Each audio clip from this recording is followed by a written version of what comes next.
je me rends compte que c'est stupide de dire, putain, je vais apprendre le coréen en un mois. Ça marche pas comme ça. Comment dire? C'est que face à une certaine démotivation de ma part, de ne pas comprendre comment avancer vraiment en une semaine en même temps, à quoi est-ce que je m'attends, je me suis dit que j'allais faire autrement. Parce que là, je suivais un programme qui disait, voilà, d'abord t'apprends ça, puis t'apprends ça, puis t'apprends ça, en te donnant 1 heure à chaque fois, ça devrait suffire. Et peut-être que c'est parce que je suis pas concentré, ou peut-être que c'est parce que c'est pas trop mon truc. Et du coup, 1 heure, ça ne suffit pas.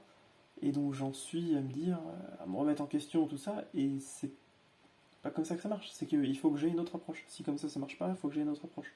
Donc je fais autrement. Là, je vais prendre. C'est que je pense qu'il y a 3 clés de voûte sur une langue.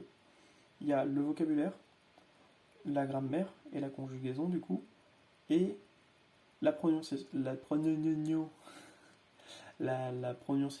prononciation et l'écriture, qui sont du coup ces 3 clés de voûte. Prononciation, écriture, ça se travaille ça se travaille naturellement.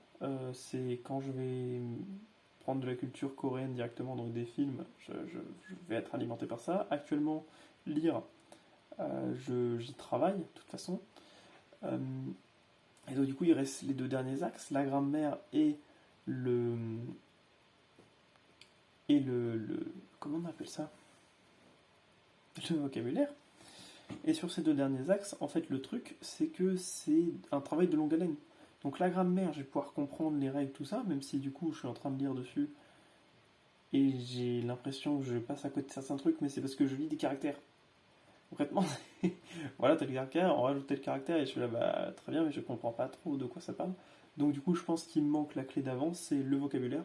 Et pour ça, je pense que c'est un travail quotidien. Je vais me faire des petites fiches. Demain, je me donne 10 mots, et je vais passer ma journée à réviser mes 10 mots, et à la fin de la journée, je connais mes 10 mots. Et le jour d'après, j'en ai 10 de plus, ça me fait 20 mots. Et au bout de 10 jours, ça me fait 100 mots. 100 mots, c'est énorme, je trouve. Et donc du coup, d'ici 20 jours, ça me fait 200 mots, et peut-être que je les apprendrai plus vite, je sais pas du tout à quelle vitesse ça va avancer. Mais donc du coup, je vais prendre un autre angle pour approcher ça. C'est que je pense que cadrer 1 heure par jour, c'est pas la bonne idée. 1 heure, ça demande de rester concentré pendant 1 heure, c'est pas humainement possible. Contrairement à ce qu'on croit, c'est pas possible de rester concentré pendant 1 heure. Il y a forcément des petits moments d'inattention pendant 1 heure.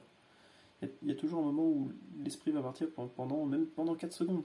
On ne peut pas rester focus pendant 1 heure. Donc je vais faire comme moi je fonctionne bien, c'est-à-dire que tout au long de la journée, je vais revenir. Je vais revenir sur mes 10 mots. Et je suis sûr qu'à la fin de la journée, ces 10 mots, je les connaîtrai. Parce que c'est comme ça que je marche.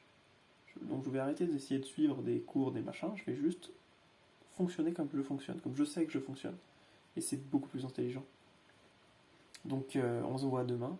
Et demain, fin de journée, je refais une vidéo. Et je sors mes 10 mots comme ça, parce que je les connaîtrai, je les aurai enregistrés.